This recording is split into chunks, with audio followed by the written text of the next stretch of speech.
नमस्कार दोस्तों, चंद्रयान 3 के साथ इंडिया ने वो कर दिखाया है जो अभी तक कोई देश नहीं कर सका। चांद के साउथ पोल पर टच डाउन करना। इस सफलता को पूरी दुनिया ने सेलिब्रेट किया। लेकिन क्या आप जानते हैं कि प्रज्ञान रोवर ने इस मिशन के दौरान चांद पर ऑक्सीजन और सल्फर की खोज करी। बहुत कम लोगों ने इसकी बात करी है कि चंद्रयान 3 के एक्सपेरिमेंट्स के दौरान क्या क्या नई चीजें सामने आई। लेकिन ये डिस्कवरी सही में बहुत दिलचस्प है। आइए जानते हैं और समझते हैं आज के इस वीडियो में।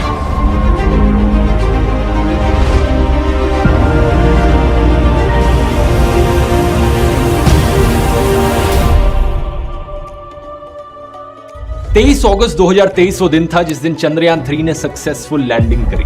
अगले दिन 24 अगस्त को विक्रम लैंडर ने प्रज्ञान रोवर को एक रैंप के जरिए नीचे उतारा अपने मिशन को शुरू करने के लिए। इसरो ट्विटर के जरिए हमें रेगुलरली अपडेट्स दे रहा था। 25 अगस्त के इस वीडियो में देख सकते हैं आप कि कैसे प्रज्ञान रोवर विक्रम लैंडर से दूर जा रहा है। 24 अगस्त से लेकर 4 सितंबर तक लगभग 12 दिन तक विक्रम और प्रज्ञान ने चांद पर अपनी ऑब्जर्वेशंस ली, जिसके बाद उन्हें स्लीप मोड में डाल दिया गया, उन्हें सुला दिया गया। लेकिन उम्मीद करी जा रही है कि वो दोबारा जागेंगे। इसकी बात मैं आगे करूंगा, लेकिन पहले समझते हैं कि इन 12 दिनों में क्या क्या ऑब्जर्वेशंस ली गई। बात है 27 अगस्त की, जब विक्रम लैंडर पर लगे चेस्ट इंस्ट्रूमेंट ने अपनी पहली रीडिंग्स ली।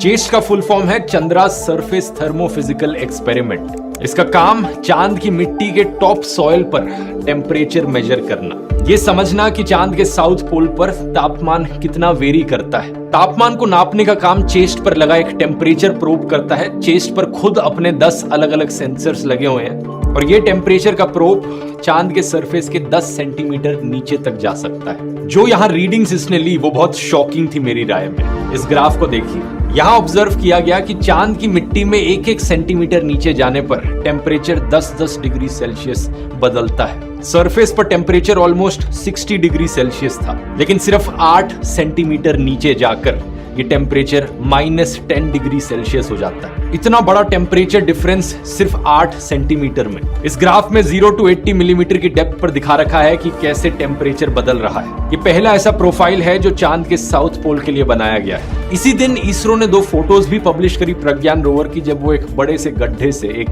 बड़े क्रेटर से सिर्फ 3 मीटर दूर था। इस पिक्चर में आप देख सकते हो कि चांद पर इस क्रेटर का जो डायमीटर था वो करीब 4 मीटर के अराउंड था। हमारे साइंटिस्ट नहीं चाहते थे कि प्रज्ञान जाके इस गड्ढे के अंदर गिर जाए, तो इसकी वजह से उन्होंने प्रज्ञान का रास्ता बदल दिया। प्रज्ञान को वापस उल्टा होकर चलना पड़ा और इसकी भी कुछ इंटरेस्टिंग फोटोज आप देख सकते हो, जहां इसके पहियों का मिट्टी में ट्रैक दिख रहा है। प्रज्ञान पर लगे पेलोड्स की बात करें तो 28 अगस्त को लिब्स यानी लेजर इंड्यूस्ड ब्रेकडाउन स्पेक्ट्रोस्कोपी नाम के इंस्ट्रूमेंट ने सल्फर की प्रेजेंस को कंफर्म किया चांद के साउथ पोल पर। ये पहली बार था कि चांद के साउथ पोल पर ऑन ग्राउंड जाकर इस चीज को कंफर्म किया गया, इसलिए इसे first ever in situ measurement कहा जाता है। इस लिब्स इंस्ट्रूमेंट को इसरो के साथ डेवलप किया है बैंगलोर की laboratory for electro optics system ने। इसका काम है चांद पर मौजूद मिट्टी और पत्थरों का कॉम्पोजिशन एनालाइज करना, और जिस तरीके से ये काम करता है वो भी बड़ा इंटरेस्टिंग है। ये हाई एनर्जी लेजर पल्सेस का इस्तेमाल करता है, यानी एक लेजर डाली जाती है चांद की मिट्टी पर जिसका तापमान बहुत ज्यादा हाई होता है। चांद पर मौजूद मिट्टी के एक छोटे से एरिया में इस लेजर को टारगेट किया जाता है।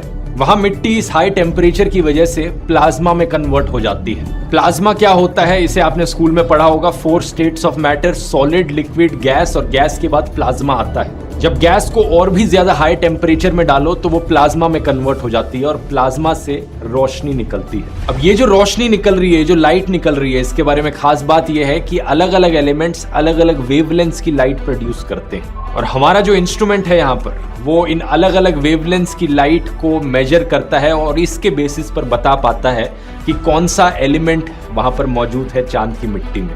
यहीं से ही ये नाम आया है लेजर इंड्यूस्ड ब्रेकडाउन। लेजर के जरिए हमने ब्रेकडाउन किया वहां पत्थरों को या मिट्टी के पार्टिकल्स को, उन्हें प्लाज्मा में कन्वर्ट किया और फिर उनसे निकलने वाली वेवलेंथ को हमने स्पेक्ट्रोस्कोपी के द्वारा मेजर किया। इसलिए ये हो गई लेजर इंड्यूस्ड ब्रेकडाउन स्पेक्ट्रोस्कोप है। रामबा भी प्लाज्मा को मेजर करेगा, लेकिन लेजर इंड्यूस्ड ब्रेकडाउन के जरिए नहीं। रामबा की बात आगे करते हैं वीडियो में, लेकिन जरा इस ग्राफ को देखो। इसमें दिखा रखा है कि स्पेक्ट्रोस्कोपी के दौरान जो अलग अलग वेवलेंथ प्रोड्यूस होती हैं, हम ऑलरेडी जानते हैं कि किस वेवलेंथ की लाइट कौन से एलिमेंट के द्वारा प्रोड्यूस की जाती है। इसलिए जो वेवलेंथ यहाँ पर ज्यादा प्रोड्यूस हुई है, हम इसे देखकर बता सकते हैं कि ये एलिमेंट्स मौजूद हैं चांद की मिट्टी में। यहाँ देखो, एल्यूमिनियम है, Fe यानी आयरन है, Ti टाइटेनियम है, सल्फर है, कैल्शियम है, Cr यानी क्रोमियम भी है।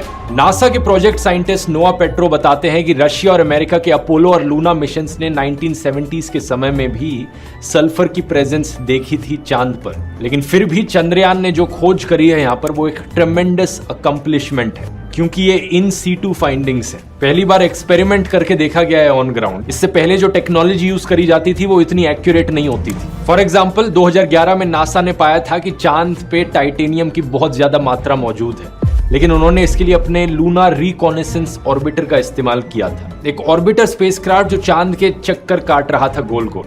चांद पर किसी चीज को उतार कर इसका एविडेंस नहीं पाया गया था। सिमिलरली 2009 में एक जापानी स्पेसक्राफ्ट ने भी यूरेनियम को डिटेक्ट किया था चांद पर, लेकिन लिब्स में इस्तेमाल की गई जो टेक्नोलॉजी है वो कहीं ज्यादा और एडवांस है, और ये पहली बार है कि सल्फर की डिस्कवरी यहाँ पर फॉर श्योर बताई जा रही है। और सल्फर के अलावा मैंगनीज, सिलिकॉन और ऑक्सीजन जैसे एलिमेंट्स को भी कंफर्म किया गया है। आप पूछोगे ऑक्सीजन कैसे हो सकती है चांद पर?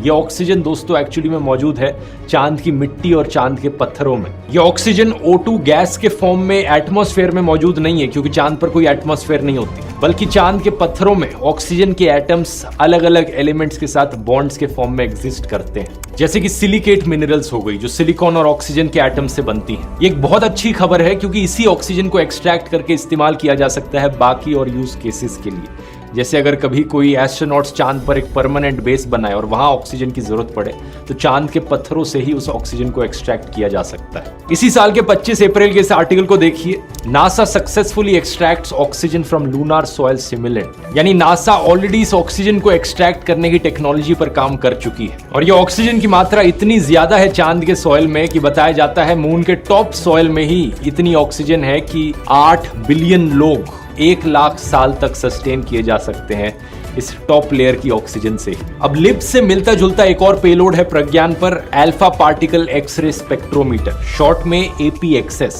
लिब्स ने जहां पर लूनार रॉक्स और लूनार सॉइल को स्टडी किया, वहीं पर APXS मून के जनरल सरफेस के लिए, लेकिन दोनों के काम करने का तरीका काफी अलग है। लिब्स लेजर पल्सेस का इस्तेमाल करता है, लेकिन APXS रेडियो एक्टिव मटेरियल का इस्तेमाल करता है।